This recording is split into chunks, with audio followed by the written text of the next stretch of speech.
আমি বুঝতে পারছি না যে আমি কি করে এই পরিস্থিতি সামলাবো। আমি ওকে হেল্প করতে ওর বাড়ি যাই ওই রাত্রেবেলা।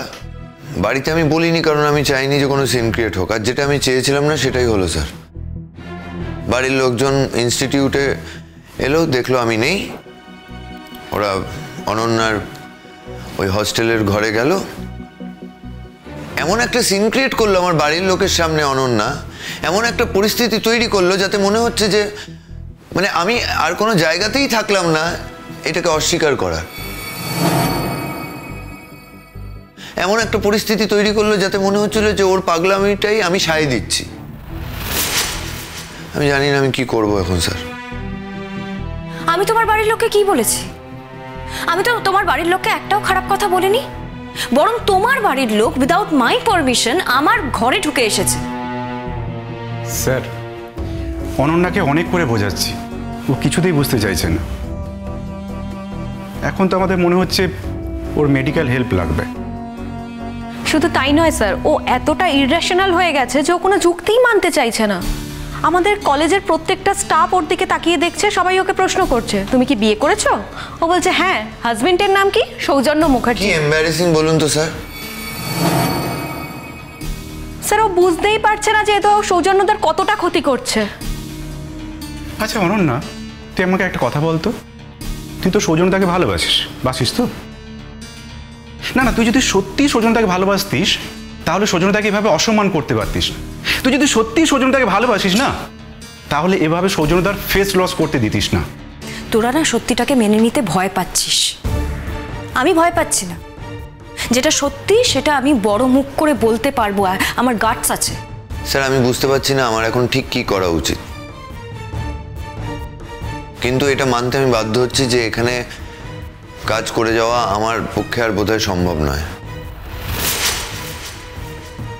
স্যার চোখের সামনে আমার অ্যাসিস্ট্যান্ট মাথায় সিঁদুর পরে সবাইকে বলে বেড়াচ্ছে যে সে নাকি আমার স্ত্রী, তারপরেও আমি কি করে ইনস্টিটিউটে কাজ করব স্যার? সবাই আমায় সম্মান করে, ভালোবাসে। আর বিয়েটা তো একটা পক্ষের বিষয় নয়। ওর ইচ্ছে হলেও সিঁদুর পরে ঘুরতে পারে, কিন্তু আমার নামটা জড়ানো তাতে কিসের দরকার বলুন স্যার? আমি তো ওকে সম্মতি দিইনি, আমি ওর এই ভাবনাতে কোনোভাবেই সায় দিই না, কিন্তু এই দায়টা আমায় বহন করতে হচ্ছে। এটা আমার জন্য, আমার পরিবারের জন্য, আমার জীবনের জন্য খুব বিপজ্জনক হয়ে যাচ্ছে স্যার। শোনো অনন্যা, তোমাকে একটা কথা বলি, তুমি ঠান্ডা মাথায় কথাটা ভেবে দেখো, তুমি যা করছো ভুল করছো। না স্যার, আমি কোনো কিছুর মূল্যে এই সিঁদুর মুছতে পারবো না। তার থেকে বেটার আপনি বলে দিন আমি ইনস্টিটিউট ছেড়ে চলে যাচ্ছি, আমি অন্য কোথাও কাজ করব, কিন্তু এই সিঁদুর তুলতে পারবো না।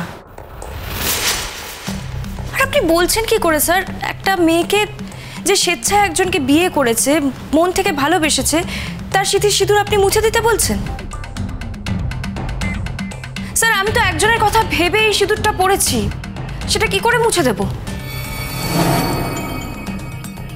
আমার তোমাকে আর কিছু বলার নেই, ঠিক আছে তুমি যেতে পারো। আমার সৌজন্যের সাহায্যে দু একটা কথা বলার আছে। স্যার আমি আপনাকে শেষবারের মতো আরেকটা কথা বলে দিচ্ছি যে আমার কোনো উপায় নেই এখানে থাকার। আমাকে ইনস্টিটিউট ছেড়ে দিতে হবে স্যার, চলে যেতে হবে এখান থেকে। আমি এই আশঙ্কাটাই করছিলাম, এই কথাটাই বলছিলামও কিছুক্ষণ আগে, কিন্তু তুমি কি ভেবে দেখেছো আমি এই ক্ষতিটা ইনস্টিটিউটের জন্য অ্যাকসেপ্ট করতে পারবো না? স্যার আমার কাছে আর কোনো অপশনই নেই। আগে নিজের ক্ষতিটা থেকে তো নিজেকে বাঁচাবো, তারপরে তো আপনার ক্ষতিটা দেখবো। I am helpless sir. তুমি আমায় একটু সময় দাও। সময় পেয়ে কি করবেন স্যার? আপনি আপনার ইনস্টিটিউটের ভেতরে কারোর ব্যক্তিগত জীবনে পিপিং করতে পারেন না। আমি কি করতে পারি আর না পারি সে বিষয়ে আমার একটা স্পষ্ট ধারণা আছে। আমার তোমার কাছ থেকে ধারণা নেওয়ার কোনো দরকার নেই, তুমি এখন আসতে পারো। আমি আসছি স্যার। সৌজন্য, স্যার আমার আর কোনো পথ নেই স্যার। আমার জীবনের খুব ক্ষতি হয়ে গেল স্যার। কেউ আমায় বিশ্বাস করছে না। বাড়ি ঘর পরিবার তো গেছেই, সামাজিকভাবে যে সম্মানটুকু আমি ডিজার্ভ করি সেটাও আমি আর মনে হয় পাবো না স্যার। কারণ অনন্যা যেগুলো করছে এরপরে কেউ আমায় বিশ্বাস করছে না। সিঁদুর পরে ঘুরছে, মানে স্বভাবতই লোকে বোঝানোর চেষ্টা করছে যে আমি ওকে বিয়ের প্রতিশ্রুতি দিয়ে বিয়ে করিনি, তাই ও সিঁদুর পরে ঘুরছে। কিন্তু এরকম তো নয় স্যার, ওর সাথে আমার কোনো সম্পর্কই ছিল না কখনো। আমার মনে হয় ওকে ডাক্তার দেখানো উচিত। হ্যাঁ স্যার, আমরাও না এটাই বলা বলি করছিলাম, অনন্যার কাউন্সেলিং দরকার। ও আই থিঙ্ক ও কোনো মেন্টাল ডিসঅর্ডারের মধ্যে আছে।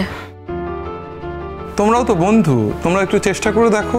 স্যার আমরা অনেক চেষ্টা করেছি, এখন তো আমাদের মনে হচ্ছে যে একমাত্র সৌজন্যদা ওকে ডাক্তারের কাছে নিয়ে যেতে পারবে, আমরা পারবো না স্যার। স্যার আমি যথেষ্ট চেষ্টা করেছি, আমি আর অনন্যার কোনো বিষয়ে নিজেকে জড়াতে পারবো না স্যার। সৌজন্যদা তুমি জড়াতে না চাইলে যে তুমি জড়াচ্ছ না তা তো নয়, তাই না? ও তো বিভিন্ন বিষয়ে তোমাকে জড়াচ্ছে, তাই না? তার থেকে এটা বেটার ওকে সুস্থ করে তোলা। এর আগে তো কখনো এটা করেনি, যখন তুমি বিয়ে করলে তখন এটা করেনি, বিয়ের আগে বা বিয়ের পরেও এটা করেনি, কিন্তু এখন করছে। তার মানে নিশ্চয়ই ওর ভাবনা চিন্তার মধ্যে কোনো গন্ডগোল হয়েছে। ভাবনা চিন্তার গন্ডগোল তো রয়েছে, তাহলে এরকম একটা কাজ কেউ করতে পারে? আমি ভাবতেই পারছি না ও কি করে এরকম একটা ঘটনা ঘটাতে পারলো। আদারওয়াইজ সাধারণ কাজকর্মে সব তো ঠিকই রয়েছে, সাধারণ কথাবার্তাও ঠিক রয়েছে, শুধু ওই একটাই ব্লক। অবশ্য সেটা হতে পারে। আমি ভাবছি একজন সাইকিয়াট্রিস্টের সঙ্গে অ্যাপয়েন্টমেন্ট নেব। তোমরা ওকে সঙ্গে নিয়ে যাবে, দরকার হলে আমিও যাব। স্যার কিন্তু আমায় দয়া করে এই রিকোয়েস্টটা করবেন না, কিন্তু আমার পক্ষে এটা আর সম্ভব হবে না। দরকার হলে আমি তোমার বাড়ি যাব। আমি তোমার সঙ্গে আছি সৌজন্য।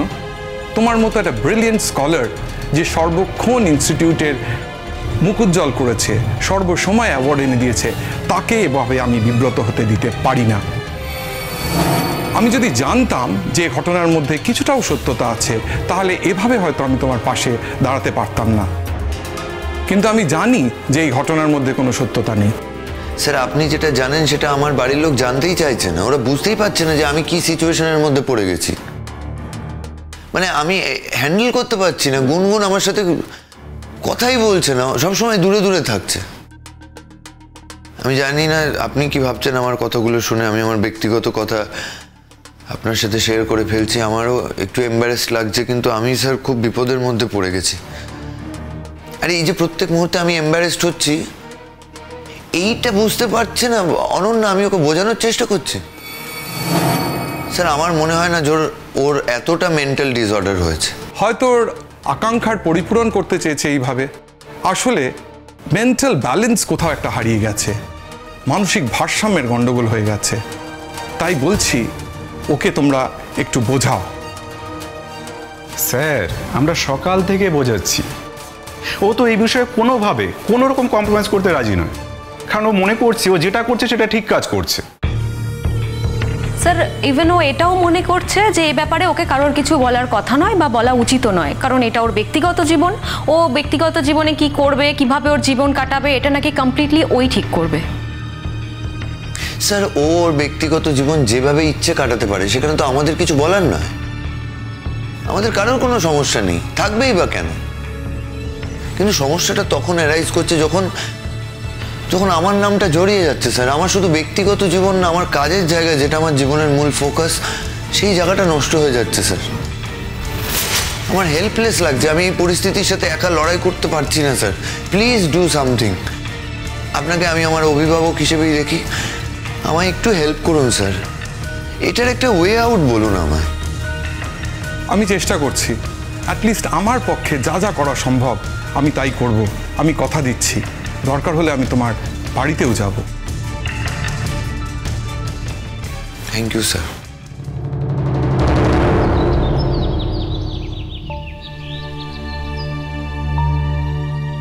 দাদা আমি জানতাম তুমি আসবে। হ্যাঁ, এরপরেও যদি না আসতাম তাহলে তো আমি নিজেই নিজেকে ক্ষমা করতে পারতাম না। আমার কিছু বলার নেই কৌশিক। এখন যদি তুমি তোমার মেয়েকে আমাদের বাড়ি থেকে নিয়ে যেতে চাও তাহলে আমি কোনো আপত্তি করব না। কৌশিক, আমাদের কোনো দোষ ছিল না গো। আমরা জানতাম না যে ওদের আগে এরকম কোনো সম্পর্ক ছিল, তার কোনো প্রমাণও তো আমরা পাইনি।